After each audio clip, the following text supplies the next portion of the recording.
días, tardes, noches. Hoy es el día 12 de octubre, el Día de la Hispanidad, y por tal motivo me gustaría hablar un poco sobre el Imperio Español. Bien, pues siendo hoy el día en el que se conmemora el descubrimiento de América en 1492, pues bueno, creo que es una perfecta ocasión para explicar un poco pues cómo ha ido cambiando a lo largo del tiempo mi visión o mi postura respecto a esta cuestión de España como imperio. Es decir, la historia de España como imperio, bueno, pues desde que yo recuerdo el momento más temprano del que yo tengo memoria, en el que yo hubiera tenido alguna opinión sobre esta cuestión, pues yo la primera postura que recuerdo haber tenido fue una postura pues muy similar a la que podría tener cualquier persona de un entorno progresista, de un entorno ideológicamente de izquierdas, pues que ya sabemos que en España sería una postura, digamos, crítica con lo que históricamente ha sido España. Es decir, una postura, por ejemplo, de condena a la actuación que tuvo España durante la conquista de América, una postura de condena también a instituciones que existieron en España como la Inquisición, que evidentemente para una persona no religiosa como yo, pues sería una institución claramente pues, abominable, ¿no? Una institución que condenaba a personas en base a las creencias religiosas que manifestaban públicamente o a las no creencias que manifestaban. Bien, y en general podríamos decir que habría muchos puntos de la historia de España en los que pues yo, digamos, en un momento inicial pues simplemente pronunciaba una condena a cómo España, fuera lo que fuera en cada momento histórico, pues ya fuera un reino del antiguo régimen, ya fuera un estado medio constitucional o en cualquier otra fase de su desarrollo, pues mi postura era contraria al modo en el que España había gestionado digamos, los conflictos históricos en los que se había encontrado. De acuerdo. Esa postura, pues, se ha ido matizando, ha ido cambiando con el tiempo. No voy a decir, porque sería absurdo realmente, que haya pasado nunca al bando opuesto que existe en España. Es decir, si bien habría un bando progresista, un bando de izquierdas, algunos dirían, que cuando analiza la historia de España es pues crítico, un bando que manifiesta cierta vergüenza por el hecho de ser español y por todo lo que España ha hecho históricamente, pues en el otro sector habría una especie de orgullo nacional, el orgullo de ser español y el orgullo de lo que España ha hecho a lo largo de su historia. En este caso, pues yo tampoco pertenezco a eso, es decir, a mí esta idea del orgullo nacional siempre se me ha hecho bastante absurda, la verdad. Es decir, esta idea de estar orgulloso de haber nacido en un lugar, pues nunca he podido compartirla, nunca he podido comprenderla. Siempre he considerado que, en mi opinión, lo que es razonable es que una persona esté orgullosa de aquello que realiza como individuo, es decir, de las acciones que a lo largo de su vida esa persona ha ejercitado, ha realizado, y me parecía pues bastante ridículo el hecho de que alguien pudiera sentirse orgulloso de un acontecimiento puramente accidental como lo es nacer en un punto geográfico, en un lugar concreto, ¿no? Nacer dentro del ámbito de una nación política. El nacimiento, pues para mí no es algo de lo que estar orgulloso, el lugar de nacimiento, ¿de acuerdo? Entonces, como digo, pues nunca he pasado a ese otro bando, tampoco nunca he podido pues simpatizar con las ideas excesivamente tradicionalistas de ese otro bando y mucho menos con las ideas ligadas a lo religioso de otro bando, en tanto que yo no soy una persona religiosa. Pero, pues, debo decir que con el tiempo, pues, he matizado ciertas cosas respecto a mi visión de la historia de España. ¿En qué sentido las he matizado? Bien, en primer lugar, creo que cuando alguien se interesa por la historia o por cualquier cuestión, pero aquí estamos hablando de la historia, pues es inevitable que si se pone a estudiar la historia, acabe teniendo pues opiniones que difieren con las que existen mayoritariamente en su entorno, porque bueno, las opiniones mayoritarias siempre tienden a ser opiniones poco documentadas, opiniones superficiales basadas en las tres o cuatro pues en los tres o cuatro mitos o en las tres o cuatro cosas que son populares sobre una cuestión. Entonces, cuando alguien se pone a interesarse en profundizar realmente, es inevitable que acabe matizando sus opiniones, que acabe pues criticando la opinión general, y eso es lo que me pasó a mí en un primer lugar. Pues cuando empecé a interesarme por la historia en general, la historia del mundo, concretamente al estudiar cuestiones de la historia de España, pues veía que pues, muchos puntos en los que efectivamente se había creado esta, por decirlo así, esta leyenda negra, había que hacer bastantes matices, había que puntualizar bastantes cosas. Por ejemplo, por poner breves ejemplos que se me ocurran, en la cuestión de la Inquisición, efectivamente, podríamos decir que la Inquisición española puede condenarse claramente como se puede condenar a cualquier tribunal pues, que esté ejecutando o que esté castigando a personas por sus creencias. Eso es evidente. Pero lo que también se puede matizar en este punto sería que, bueno, considerando que en el momento en el que se instaura la Inquisición española, que sería finales del siglo XV, y el momento en que empieza a tener mayor actividad, pues sería a lo largo del siglo XVI, del siglo XVI hasta el XVII, ¿no? Pues precisamente en ese periodo histórico, España habría sido uno de los territorios en los que hubo menos violencia por causas religiosas, menos muerte por causas religiosas, y en gran medida habría sido porque mientras en el resto de Europa se estaba, digamos, la población se estaba desangrando por guerras religiosas, como las sucesivas guerras de religión que hubo en Francia entre los hugonotes y los católicos, o como las guerras que hubo en Suiza, o las guerras que hubo en Alemania a raíz de la reforma de Lutero, o las que hubo en Inglaterra, pues toda la violencia que hubo durante el reinado de Enrique VIII, durante el reinado de María la Sanguinaria, incluso durante el de Isabel I en Inglaterra, pues en ese mismo periodo en España la violencia por cuestiones religiosas era bastante menor. Era bastante menor porque toda esta cuestión religiosa se canalizaba a través de un procedimiento que,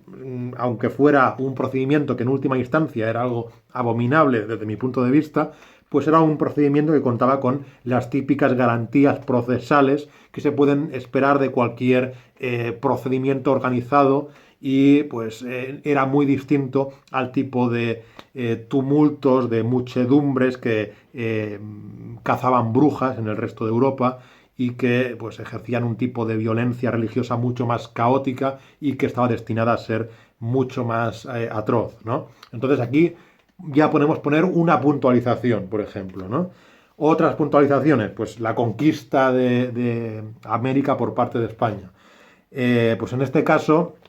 evidentemente, pues lo primero que se ocurre a cualquier persona es cuando se produce una conquista militar de un territorio por parte de un estado, de un reino, de un imperio, lo primero es la condena, porque hay una población que está invadiendo, está entrando en un territorio en el que ya hay otras personas, hay habitantes, hay personas ocupando ya ese territorio, y pues está imponiéndose por la fuerza, está ejerciendo la fuerza, está desplazando, bueno, está atacando a esas personas. De acuerdo. En este caso la puntualización pues, es la de tener en cuenta lo que ya estaba sucediendo en esos territorios y lo que estaba haciendo España al ocupar esos territorios. Es decir, en los territorios americanos antes de llegar a España, pues no eran territorios que estuvieran en paz, eran territorios que ya estaban sometidos a imperios. El imperialismo ya existía en América antes de la llegada de España. Sabemos que estaba pues, el imperio azteca en la zona de México, estaba el imperio inca en la zona que hoy sería Perú, y más allá de esa zona, evidentemente, y pues sabemos que esos imperios se habían impuesto por la fuerza a la población nativa americana local. Pues ya estarían los tlaxcaltecas, los totonacas, en el caso de la zona de los aztecas, en el caso de México, estarían los chachapoyas, estarían otro tipo de tribus o de poblaciones nativas, en el caso del territorio inca.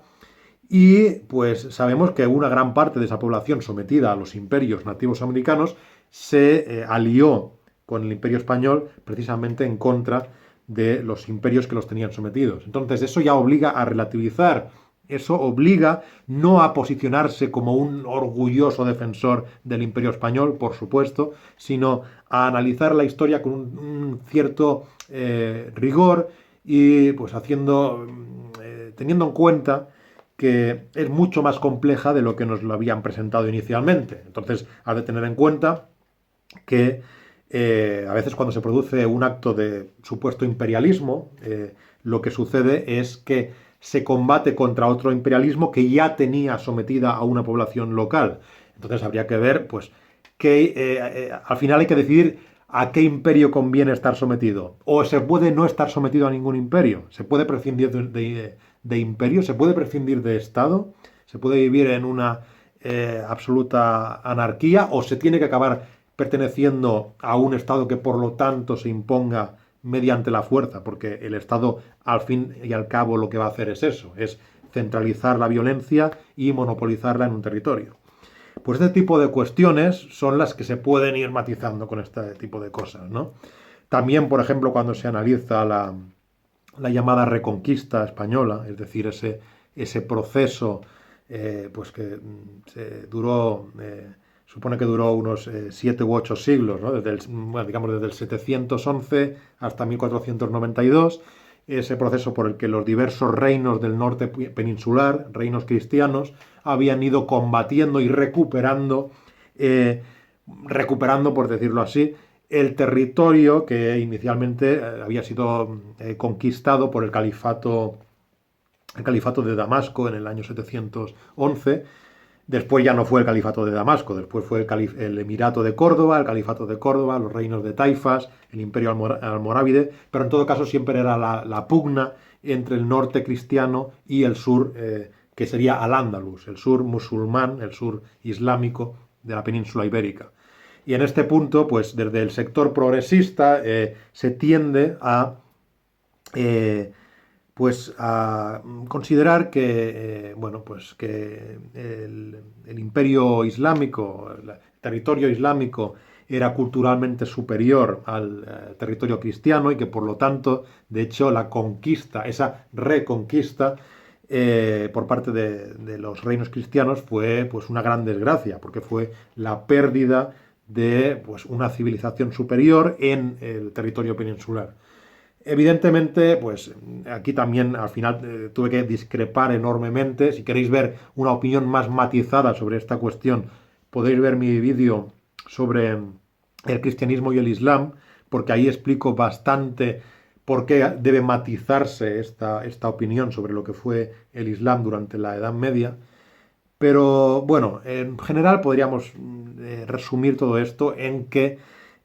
mis opiniones evidentemente, inevitablemente tuvieron que ir siendo matizadas mientras yo iba profundizando en cada una de estas cuestiones históricas. Y bueno, por supuesto, también he tenido que matizar muchísimo mi opinión respecto a la historia de ciertos territorios de la península ibérica que, pues, por existir en ellos reivindicaciones de tipo nacionalista, me refiero pues al País Vasco y a Cataluña, pues bueno, pues se ha construido en esos territorios una versión de la historia respecto a cómo esos territorios se han relacionado a lo largo del tiempo con pues la nación política española y Bien, pues evidentemente con el tiempo he ido reconsiderando, he ido matizando mi opinión respecto a estas cuestiones, porque por ejemplo, en el caso de Cataluña, que es el caso que más me afecta porque yo vivo en Cataluña, pues bueno, pues siempre desde esa versión influenciada por el nacionalismo catalán, se me habría presentado una historia de Cataluña en la que tradicionalmente, históricamente, pues siempre habría existido esa especie de reivindicación nacionalista de una nación política catalana siempre existente contra pues un enemigo que sería pues el imperialismo español que la estaba sometiendo, ¿no? Y bueno, evidentemente cuando se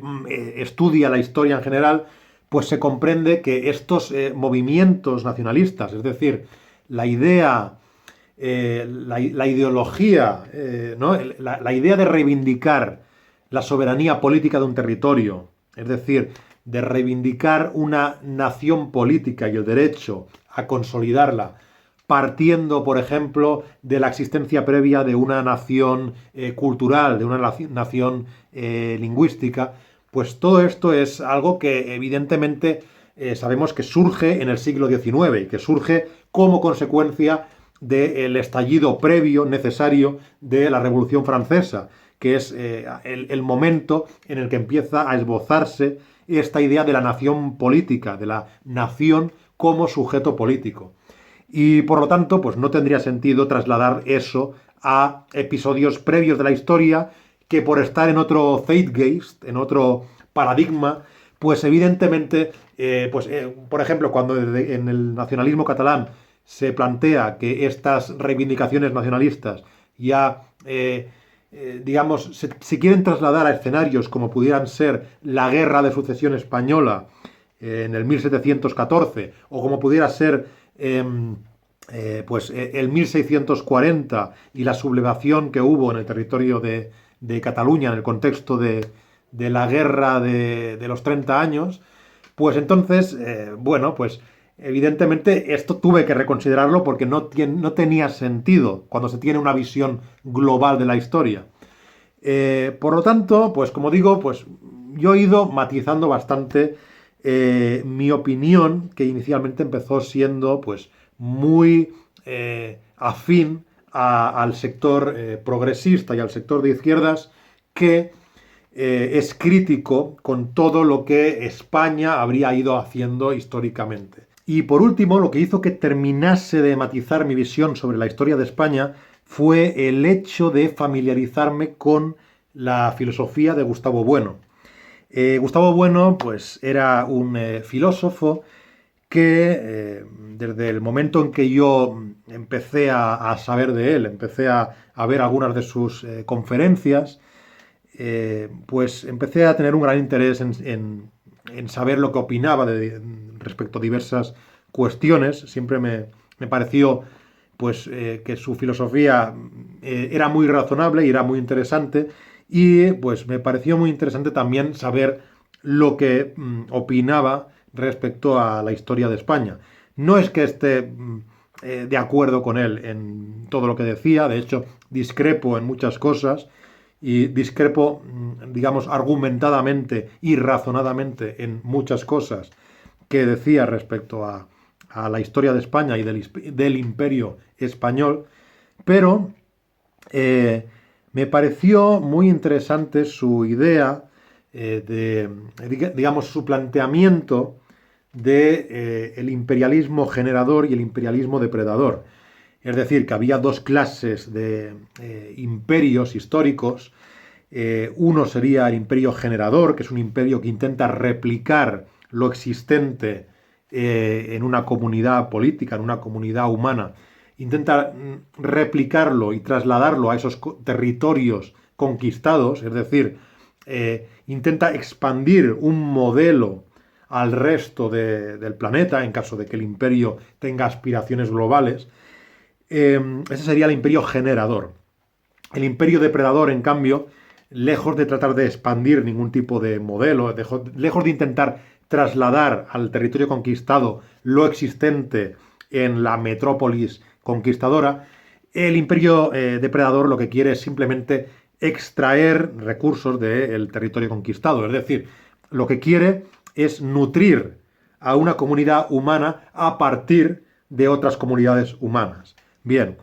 en este contexto, pues bueno, yo he visto calificar como imperio generador, evidentemente en este caso al imperio español, también a otros imperios históricos como el de Alejandro Magno,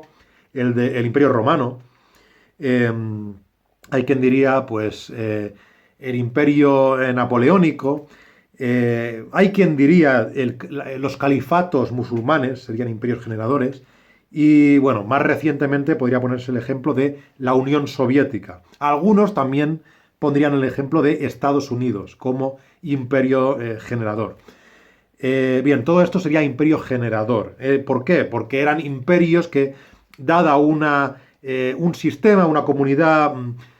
pues unas ideas políticas, religiosas de cualquier tipo, trataban de expandirlas y trasladarlas a los territorios conquistados. Por ejemplo, si tomamos la Unión Soviética, pues en la Unión Soviética se consideraba que un modelo funcional era el socialismo o el comunismo y se trataba de trasladar eso a los territorios a los que se expandía, es decir, los territorios que estaban sometidos por el imperialismo soviético, que efectivamente era un imperialismo que existía. Eh, lo mismo podría decirse del califato musulmán, trataba de extender el Islam a los territorios conquistados. Bien, es algo en lo que podríamos profundizar muchísimo, solo estoy haciendo resúmenes de todo esto. Por la otra parte, por el otro lado, el imperio, en cuanto a los imperios depredadores, también habría muchos a lo largo de la historia. El imperio mongol de Genghis Khan podría ser un imperio depredador, o el imperio persa de Ciro sería un imperio depredador. Pero más recientemente, pues se ponía el ejemplo de imperio británico contrapuesto al español, o mucho más recientemente, pues se podría poner el ejemplo del Tercer Reich, ¿no? De la Alemania nazi. Estos imperios depredadores lo que hacen es tomar a una comunidad política, a un pueblo, a una raza y ponerla, digamos, poner al resto de territorios y al resto de comunidades humanas a su disposición, a nutrir a esa raza, a esa población, a ese colectivo humano. En el caso de la Alemania nazi esto se ve muy claramente, ¿no? Pero en el caso del Imperio Británico contrapuesto al Imperio Español, pues me pareció muy interesante esta idea de Gustavo Bueno, porque además parecería tener un soporte, parecería sustentarse en hechos históricos reales. Es decir, si se compara el modo en el que España conquista América y el modo en el que Inglaterra conquista su respectivo territorio de América, es decir, de la parte de América del Norte, pues podríamos hacer algunas comparaciones, podríamos ver que en el caso de la conquista española, bien, pues España lo que habría hecho es trasladar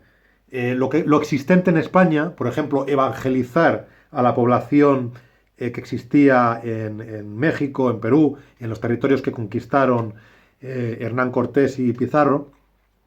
Lo que se hizo es evangelizarla, llevar ahí el cristianismo católico. Lo que se hizo es pues llevar a esas comunidades la lengua española, evidentemente, y hubo una especie de mezcla entre el elemento conquistador y el conquistado. No una mezcla cultural ni lingüística, y ahí estaría el problema y lo criticable en el imperialismo generador, que no estoy poniendo como moralmente bueno, no estoy diciendo que el imperialismo generador es moralmente bueno, esta no debe ser la conclusión. Pero en todo caso, pues lo que habría hecho el imperialismo español en América era intentar replicar lo existente en España en el territorio conquistado que era América. Sin embargo, si se toma el imperialismo británico, lo que se ve es que lo que sucede en Norteamérica es que a medida que van ganando territorio digamos, los británicos, lo que van haciendo es desplazar o exterminar a las poblaciones amerindias que habían en esos territorios y por lo tanto el elemento conquistado lo que va haciendo es desapareciendo mientras va siendo reemplazado por el elemento conquistador, por lo menos en cuanto digamos, a la población humana, va siendo eliminada o reemplazada, empujada o exterminada por el elemento que ocupa su lugar. Y entonces, a raíz de esto, evidentemente vemos que en el territorio de Norteamérica, pues la población amerindia en Estados Unidos no es que sea bastante, no es que tenga un peso tan relevante como sí que lo tiene en los territorios que fueron conquistados por España, como podrían ser México o Perú. Evidentemente hay muchos matices que hacer aquí, hay muchas cosas que considerar. Por ejemplo, alguien podría decir que estas diferencias se deben no tanto al elemento conquistador, es decir, no tanto a que fuera España o Inglaterra el elemento conquistador, sino al elemento conquistado. Es decir, había diferencias en el elemento conquistado, porque España conquista territorios en los que existen imperios. Es decir, conquista territorios en los que existe un estado, como sería el estado mexica, es decir, el imperio azteca, o el estado inca, que también era un imperio, y por lo tanto, al conquistarlos, lo que hace es reemplazar el elemento gobernante en una estructura ya existente. Ya había una infraestructura política creada, había unas redes, había unos sistemas creados por los imperios ya existentes en México y en Perú, y España lo que hace al conquistar es colocarse al mando de algo que ya era existente y por lo tanto le resulta más útil el imperialismo generador. Mientras que Inglaterra lo que conquista en Norteamérica no eran imperios, no había estados, eran poblaciones nómadas que estaban dispersas y por lo tanto pues no podían conquistarse siguiendo el mismo sistema que España. Por otra parte, pues los que insisten en que esta diferencia entre España e Inglaterra en su conquista estaba en el elemento conquistador y no en el conquistado, pues pueden tomar, por ejemplo, como referencia o como punto de divergencia en los dos sistemas el hecho de que España fuera católica e Inglaterra podríamos decir que era mayoritariamente protestante, o por lo menos precisamente los elementos que estaban huyendo de Inglaterra para asentarse en los territorios americanos eran mayoritariamente protestantes. Entonces, por motivos que quizás sería bastante complejo explicar, la idea estaría en que el católico tiende a esta forma de imperialismo que trata de extender el modelo católico a otros territorios, mientras el protestante pues trata de practicar este imperialismo de índole depredadora, por decirlo de forma muy resumida. No es una idea, bueno, es una idea en la que yo discrepo en algunos puntos. Yo no, por lo menos por lo que he visto de la filosofía de Gustavo Bueno, yo tiendo a discrepar con la visión positiva que él tiene del imperialismo generador español o de los imperialismos generadores en general. Y seguramente, pues si empiezo en algún momento a hacer vídeos sobre cuestiones históricas, pues voy a tener que profundizar más en ella, porque es una idea respecto a la que también yo mismo he intentado elaborar mis propias teorías históricas. Bien, seguramente ya me he alargado mucho con este vídeo, así que lo vamos a dejar aquí. Espero que os haya parecido interesante. Si os ha gustado el vídeo, dadle like. Si os gusta este contenido, pues suscribíos y hasta la próxima.